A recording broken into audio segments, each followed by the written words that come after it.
Bismillahirrahmanirrahim. Assalamualaikum warahmatullahi wabarakatuh. Bersyukur kepada Allah atas segala nikmat dan karunia-Nya. Hari ini kita diberi perkenan untuk bertemu kembali di channel YouTube Uinsu TV. Sahabat Uinsu TV, sesaat lagi kita memasuki akhir tahun 2021. Dan ini merupakan momen yang tepat untuk kita merefleksikan segala apa yang telah kita kerjakan dari 1 tahun ke belakang dan bagaimana kita menyusun rencana ke depan untuk lebih baik lagi. Sahabat Uinsu TV, kita bertemu kembali di channel ini untuk berbincang-bincang tentang refleksi akhir tahun UIN Sumatera Utara bersama narasumber kita. Dan telah hadir bersama kita narasumber kita pada hari ini adalah Dekan Fakultas Ilmu Tarbiyah dan Keguruan, Bapak Dr. Haji Mardianto, MPD. Assalamualaikum, Pak Dekan. Waalaikumsalam warahmatullahi wabarakatuh. Kabar Bapak bagaimana hari ini? Alhamdulillah. Alhamdulillah dan sehat ya Pak ya? Iya. Tentu ini menjadi doa kita bersama dan saya juga ingin menyapa sahabat Uinsu TV, semoga selalu dalam keadaan sehat walafiat, tetap semangat meskipun dalam kondisi saat ini kita masih dilanda badai COVID-19.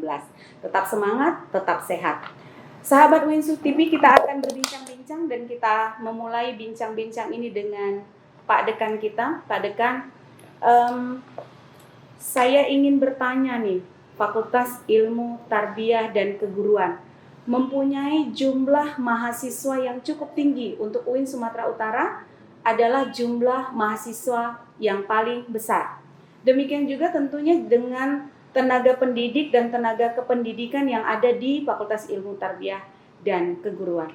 Nah, untuk menerapkan visi UIN Sumatera Utara ke dalam visi FITK sendiri, bagaimana Bapak membangun grand design-nya?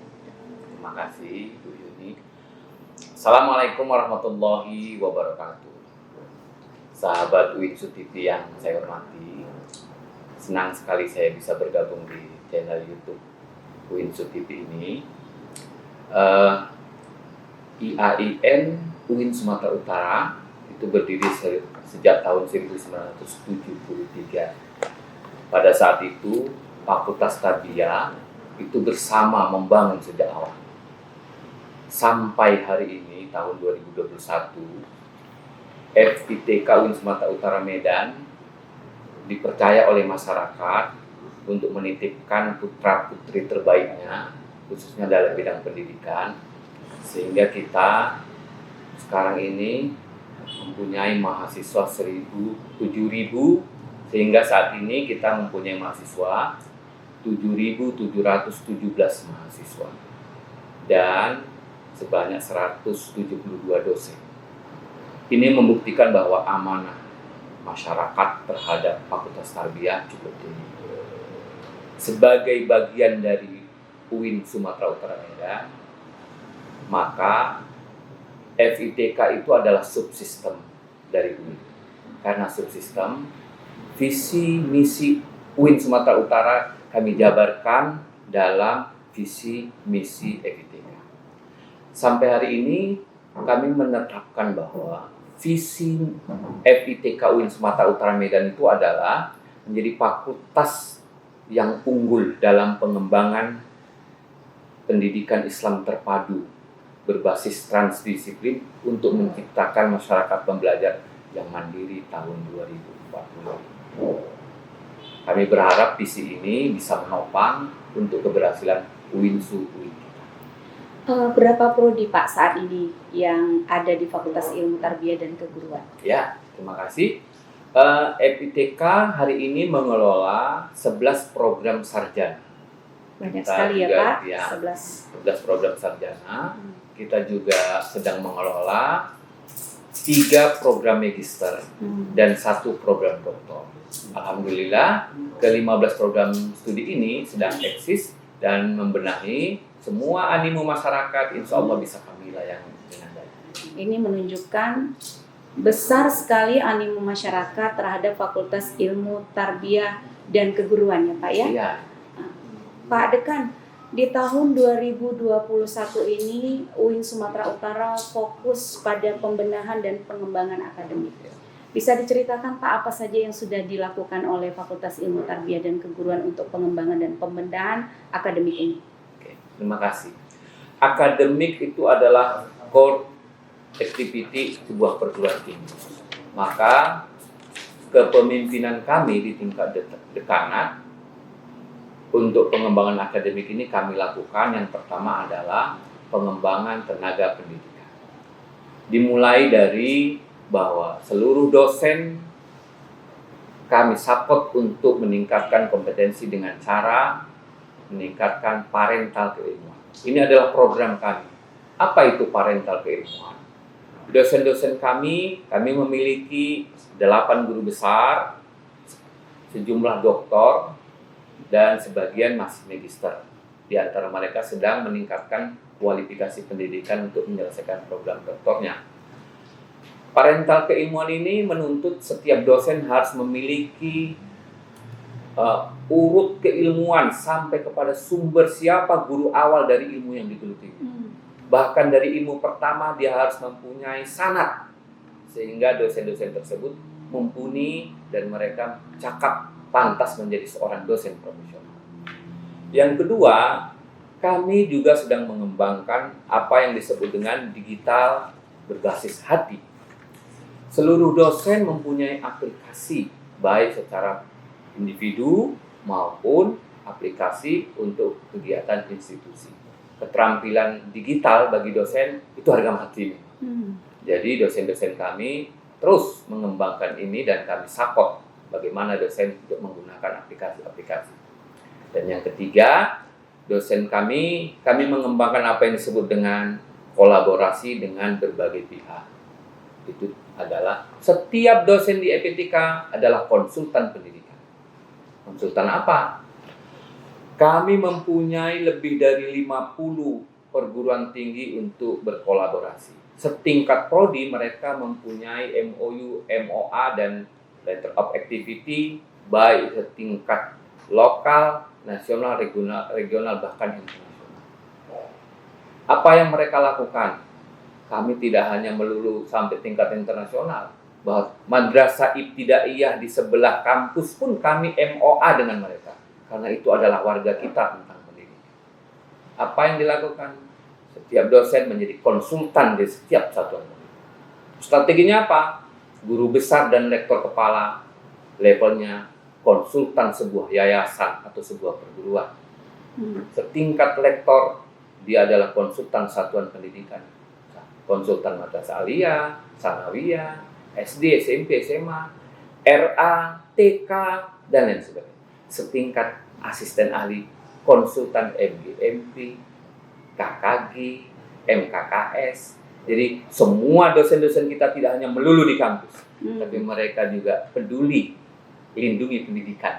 Itu istilah baru yang sekarang lagi tren, aplikasi peduli lindungi pendidikan di sekitarnya. Itulah konsultan pendidikan. Pak Dekan, infonya nih dari tahun 2018, Bapak adalah sebagai Ketua Pengembangan E-Learning.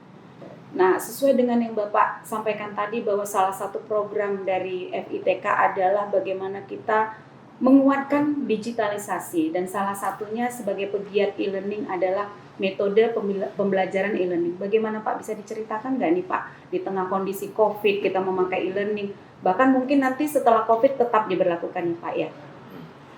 Ya Bu, ini bahwa pembelajaran itu terus progresif. Pembelajaran itu bisa pada tempat yang sama, bisa tempat yang berbeda.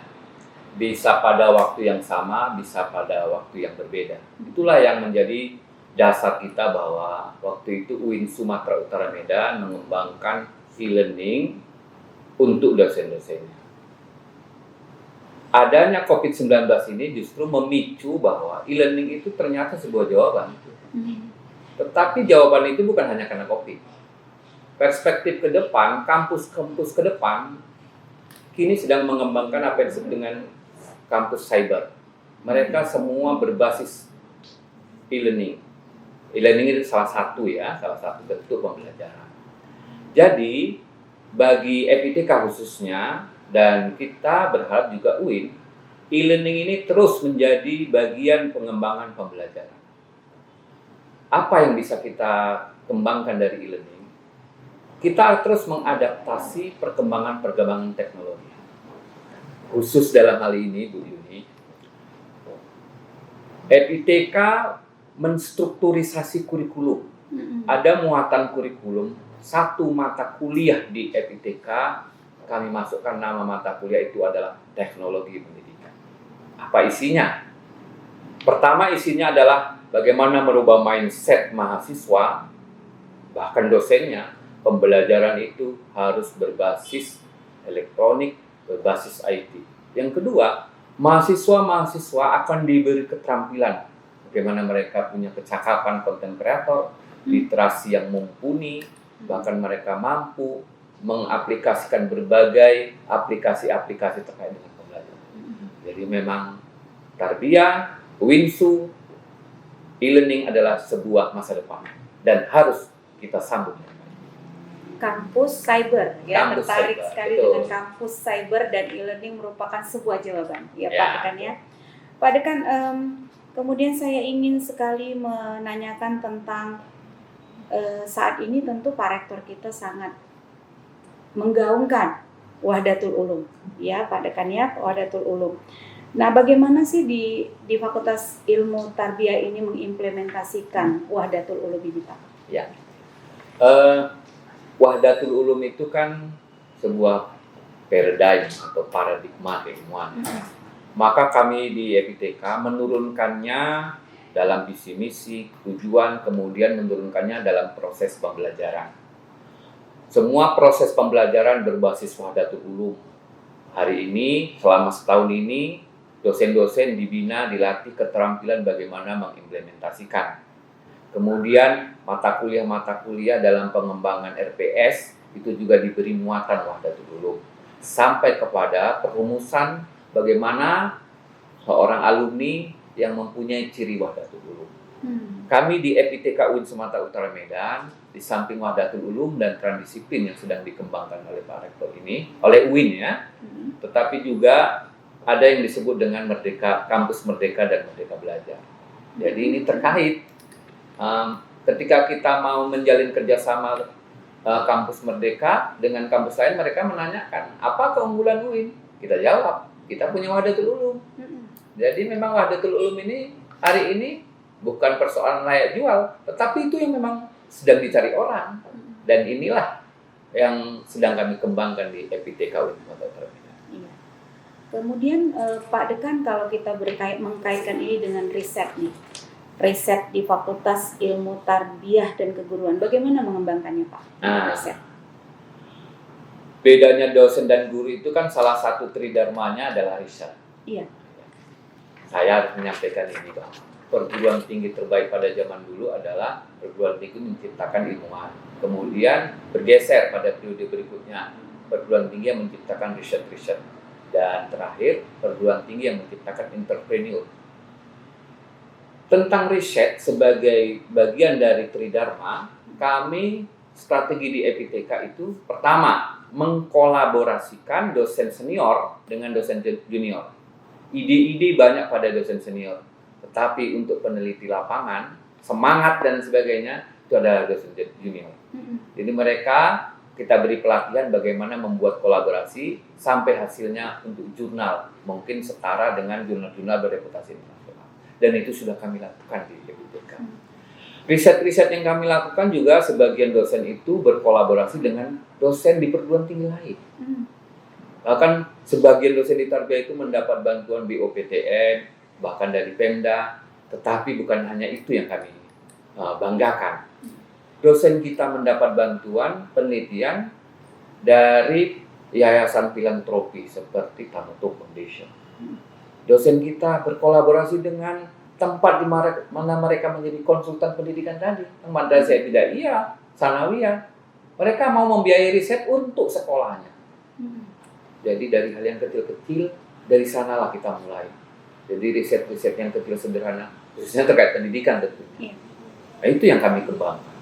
Jadi memang riset yang kita orientasikan adalah memecahkan, menjawab masalah pendidikan untuk peradaban. Iya, dan Fakultas Ilmu Tarbiyah dan Keguruan saya melihat belakangan sangat mendapat perhatian dari Tonoto Foundation tersebut ya Pak ya. Tentu ini merupakan satu kebaikan juga nantinya untuk Fakultas Ilmu Tarbiyah dan Keguruan. Pak Dekan, berbicara tentang SDM, sumber daya manusia, tentu ini merupakan satu hal yang sangat penting untuk kemajuan sebuah organisasi. Nah, bagaimana Bapak mengelola untuk pengembangan SDM-nya di Fakultas Ilmu Tarbiyah dan Keguruan, Pak? Ya, betul bahwa mengelola SDM itu perlu manajemen yang bagus. Kita mempunyai alumni 17.000, kita mempunyai tenaga kependidikan 13 orang, dan kemudian mempunyai dosen 172. Ini satu hal yang harus dikelola dengan baik. Ketika kita mendapat amanah menjadi dekan, Pak Rektor waktu itu mengingatkan kepada kita, yang pertama dilayani adalah dosen, kedua adalah mahasiswa, ketiga pegawai, dan kami memasukkan lagi alumni. Ini sangat penting. Untuk itulah dalam pelayanan ini terus kami lakukan pembenahan, maka ada apresiasi yang kami lakukan. Seluruh pegawai atau tenaga kependidikan setiap 3 bulan sekali kami melakukan penilaian dan memberi apresiasi terhadap pegawai. Apresiasinya dalam bentuk apa, Pak? Pertama dalam bentuk sertifikat untuk memotivasi rekan-rekan yang lain. Yang kedua, kami memberikan uang saku paling tidak untuk meringankan beban biaya hidupnya. Yang kedua, kami memberi apresiasi terhadap dosen terbaik setingkat fakultas. Bahkan prodi-prodi juga melakukan itu. Dosen terbaik di prodinya. Dan kami juga memberi apresiasi terhadap prodi terbaik dalam pengelolaan selama setiap 1 semester sekali. Jadi setiap prodi jadinya berlomba-lomba ya Pak untuk menjadi yang terbaik ya Pak. Betul, berlomba-lomba bukan untuk menyaingi yang lain, tapi fastabiqul khairat itu sunnahnya. Iya. Pak Dekan, tadi kita berbicara SDM, nah untuk pelayanan sendiri Pak Dekan, bagaimana kita memberikan pelayanan yang terbaik sehingga stakeholders merasa terpuaskan dengan pelayanan di FITK ini Pak? Ya, terima kasih. Pelayanan memang kita lakukan tidak hanya dalam bersifat langsung di kantor, tetapi kita mempunyai berbagai aplikasi. Pelayanan kepada mahasiswa, ada aplikasi Siselma untuk persurat-suratan dan sebagainya. Begitu juga dengan dosen, banyak aplikasi-aplikasi yang bisa mereka akses ketika mereka di mana saja. Untuk absen kehadiran, saya pikir itu terintegrasi dengan apa yang dilakukan oleh UIN Sumatera Utara. Pada hal yang lain, pelayanan terhadap tenaga pendidik dan mahasiswa, kita punya lembaga keuangan. Walaupun kita FITK, tetapi lembaga keuangan kita alhamdulillah sampai sekarang masih eksis. Yang pertama ada namanya lembaga keuangan BMT Madani. Lembaga keuangan ini kita saling membantu, saling berbagi sesama tenaga pendidik dan kependidikan di FITK. Saling berbagi. Kemudian ada namanya ASIPA. Kemudian ada namanya Dana Alumni. Lembaga-lembaga keuangan ini adalah tempat kami untuk saling berbagi sebagai ASN, sebagai tenaga kependidikan, sebagai sebuah kekeluargaan. Dan ini sangat besar manfaatnya bagi kami, khususnya di FITK Utara. Menjadi sebuah wadah tolong-menolong ya Pak Dekan ya. Lembaga keuangan yang tujuannya adalah saling meringankan dan saling membantu Pak Dekan. Ya. Pak Dekan, tadi saya mendengar Pak Dekan ada membahas tentang alumni. Ya, malah tadi fokus kepada dosen, mahasiswa, pegawai, salah satu ditambahkan adalah alumni. Dan bagaimana nih Bapak menyusun pola untuk memberdayakan alumni di Fakultas Ilmu Tarbiyah Keguruan? Baik, saya kalau udah cerita alumni semangat kali. Semangat ya Pak Dekan, ya. Karena FITK itu sejak tahun 1976 sampai sekarang alumni udah lebih dari 17.000. 17.000. Satu sisi itu adalah beban administrasi, tapi kami punya perspektif yang berbeda. Mereka adalah aset yang akan kita berdayakan menjadi kekuatan di tarbiyah. Siapa itu yang alumni pertama tahun 1976? Itu adalah Ibu Dr. Anda Hadja Yusnaini MA. Dan yang kedua, ayahanda orang tua kita Profesor Dr. Haidar Putra Daulay MA. Terdokumen.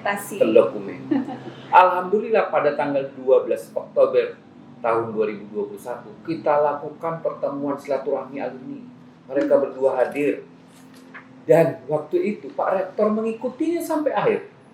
Jadi kami merasa bangga. Salah satu kesimpulan saat itu adalah ditetapkanlah secara resmi bahwa hari lahirnya Tarbiyah itu tanggal 12 Oktober 1968.